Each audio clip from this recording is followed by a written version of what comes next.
네, 지난 영상에서 하이퍼덴트에서 임플란트 크라운이나 임플란트 어버트먼트를 가공을 할 때 어떻게 배치를 하는지 또 어떻게 위치를 수정을 하는지에 대해서 궁금해하시는 분들이 계셨어요. 그래서 오늘 영상에서는 하이퍼덴트에서 임플란트 가공을 할 때 어떻게 위치를 수정하는지에 대해서 한번 알아보도록 하겠습니다.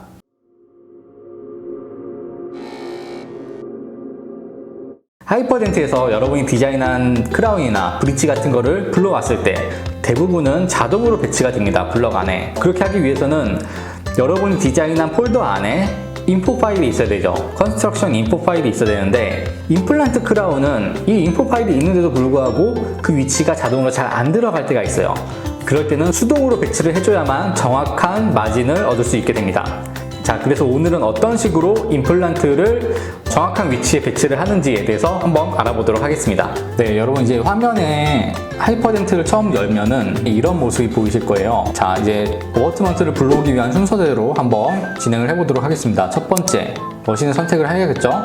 어버트먼트, 네, 픽처를 선택을 하고, 자, 그 다음은 이제 환복을 선택을 하게 되는데요. 뉴를 눌러서 어떤 환봉으로 가공을 할지 선택을 하게 됩니다. 네, 저는 티탄 어버트먼트 D12라는 환봉을 선택을 했고요.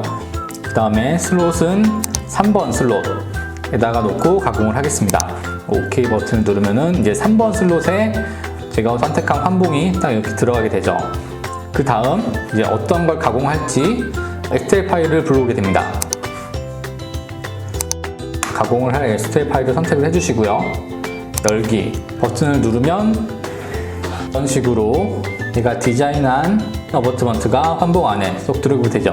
하지만 자, 보시면은 여기 분홍색으로 색칠되어 있는 이 라인과 환봉의 끝단이 정확하게 맞지가 않습니다. 그래서 이 위치를 한번 수정을 해주셔야 되는데 어떻게 수정을 하느냐, 환봉 위에 오른쪽 마우스 클릭, 그 다음에 네, Adjust Part on Screw Channel Axis라고 되어 있습니다. 이 메뉴를 선택을 해주시고요. 자, 여기서 이 메뉴를 설명을 좀 드리면은 화살표 위아래 방향 있죠? 이 화살표는 보철문의 위치를 위아래로 이동을 시킨다는 겁니다. 화살표 두 개 있는 것은 조금 더 많이 이동을 시킨다는 거고요. 그리고 이 옆에 있는 거는 어버트먼트를 30도씩 돌린다는 얘기죠. 한 번씩 클릭을 해보겠습니다. 위 방향으로 클릭을 하게 되면은 어버트먼트가 0.1mm 위로 올라온 게 보이시고요. 다시 아래 방향 클릭하게 되면은 어버트먼트가 0.1mm 밑으로 내려간 게 보입니다. 자, 그리고 마진 라인을 자동으로 맞춰주기 위해서는 이 아이콘을 클릭을 해주시고요. 그리고 라인을 선택을 해주신 다음에 환봉 어디에 이 라인을 맞출 건지 더블 클릭을 해서 선택을 해주시면 되는데 환봉의 이 아랫면을 더블 클릭 해주시면 됩니다. 네, 그러면 화면에 보시는 것과 같이 환봉의 아랫면과 마진 라인이 정확하게 맞춰지게 되었습니다. 닫고 네, 이렇게 놓고 가공을 하시게 되면은 정확한 위치에서 임플란트 어버트먼트를 가공을 할 수 있게 됩니다. 근데 조금 더 어려운 상황을 한번 만들어 볼게요. 우리가 가끔 이 인포 파일이 없는 케이스를 받게 됩니다. 자, 화면을 보시면은 우리가 디자인을 끝냈을 때 이렇게 CAD 파일들이 생성이 됐을 때 함께 인포 파일이 생성이 되죠. 이 인포 파일을 한번 열어볼까요? 연결 프로그램에서 네, 인포 파일을 메모장으로 열어봤더니 메모장에는 내가 디자인한 모철물에 대한 설정값들이 쭉 기록이 되어 있습니다. 그래서 하이퍼덴트는 이 파일을 가지고 내가 어떤 보철물을 디자인했는지, 어떤 위치에 배치를 해야 되는지, 어디에 마진이 있는지까지 정확하게 알 수 있게 되는 거죠. 자, 하지만 이 인포 파일이 없다면 어버트먼트를 어떻게 수동으로 배치를 하는지에 대해서 한번 알아보도록 하겠습니다. 인포 파일 없이 STL 파일을 다른 곳에 위치를 해주시고요. 그 파일을 다시 불러와 보도록 하겠습니다.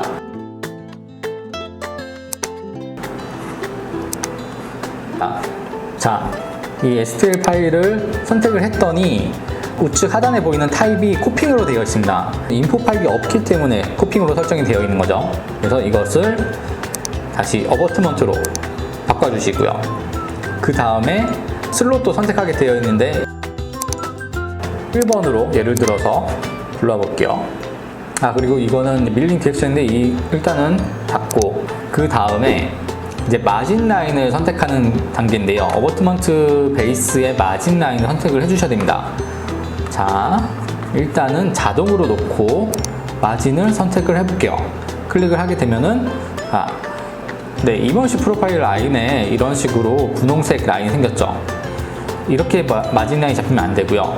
다시 이걸 클릭하고 지운 다음에 어버트먼트 베이스에 놓고 이런 식으로 마진을 쭉 그려보도록 하겠습니다.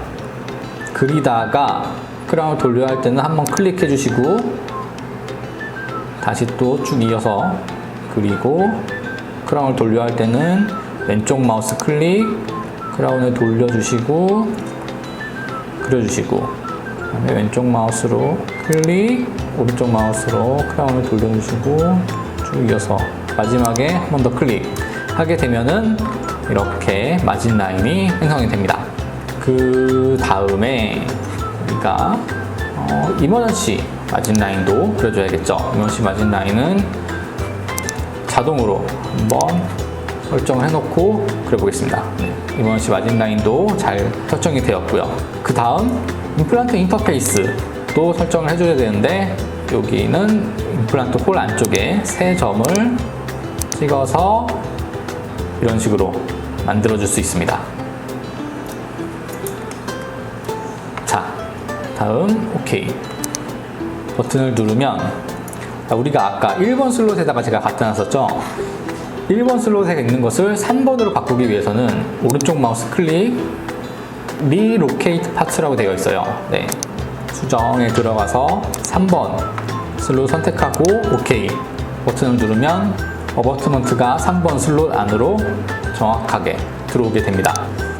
하지만 이 위치 값은 정확하게 들어오지 않았죠. 그래서 여기서도 한 번 더 똑같이 수정을 해주셔야 되는데 오른쪽 마우스 클릭 Just Parts on Screw Channel Axis라고 되어 있는 걸 클릭한 다음에 마진 맞추기, 마진을 선택하고 이 마진을 한번 베이스에 맞추겠다 라고 한번 베이스를 더블 클릭 해주시면은 화면에 보시는 것 같이 정확한 위치에 딱 들어오게 되었습니다. 보통은 이 임플란트 헥사 부분이 정면에 향하고 있는데 지금은 정면에 향하고 있지 않습니다. 이 임플란트의 헥사 부분이 돌아가 있죠.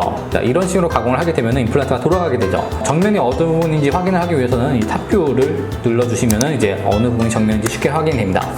자, 이 부분을 정면으로 맞추기 위해서는 물론 여기 적혀있는 숫자를 가지고 임플란트를 돌리셔도 되지만 그것보다는 정면이 어느 방향을 향하도록 해야 되는지 맞출 수가 있습니다. 자, 이 아이콘을 클릭을 해주시고요.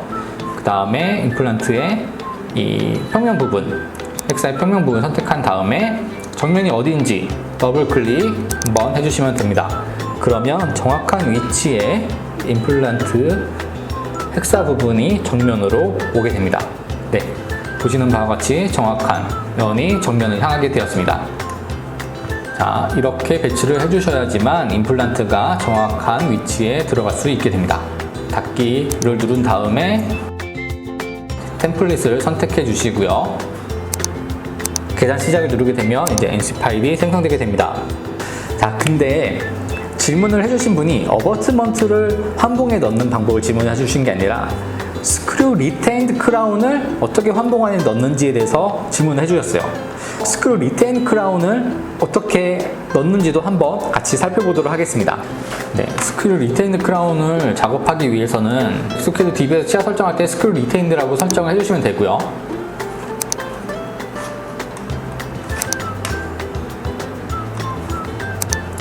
그리고 크라운 제작하는 것처럼 똑같이 작업을 해주시면은 스크류 리테인드 크라운이 완성이 되게 됩니다. 이 부분은 이미 다 아시는 거기 때문에 넘어가도록 하겠습니다. 자, 간단하게 스크류 리테인드 크라운을 완성을 해봤습니다. 여러분이 이 크라운을 어떻게 가공하는지에 대해서 많이 궁금해 하실 거예요. 네, 물론 메탈 디스크를 이용해서 가공을 할 수도 있지만 환봉을 사용하고 계신 분들도 이 크라운을 가공을 할 수가 있습니다.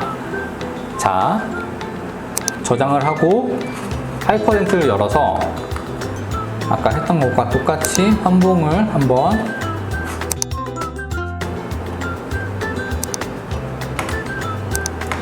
다른 곳에다가 만들어 보겠습니다. 자, 다음은 이제 디자인한 파일을 불러오도록 하겠습니다. 그래서 네, 46번을 어버트먼트로 놓고 2번 슬롯에다가 가져오기를 하면 네. 근데 지금 환봉 사이즈가 너무 작죠? 환봉을 다시 불러오도록 하겠습니다. 다른 걸 선택해서 10파이가 아닌 14파이로 똑같이 2번 슬롯에 불러오고 크라운도 다시 2번 슬롯에 불러오겠습니다. 네, 정확히 들어갔습니다. 이렇게 해서 보면은 마지막 위치가 조금 안 맞네요. 네, 이 부분도 아까 했던 것과 같이 똑같이 맞춰주시면 되겠습니다. 자, 오늘 준비한 내용은 여기까지였고요. 보시는 바와 같이 스크류 리테인드 크라운 같은 경우에도 크래프트 5X 머신을 이용해가지고 충분히 여러분들이 환봉으로 가공을 할 수 있게 되었습니다. 영상을 보시고 궁금하신 내용이 있으면 또 댓글로 남겨주시기 바라고요. 시청해주셔서 감사합니다. 지금까지 에드윈이었습니다.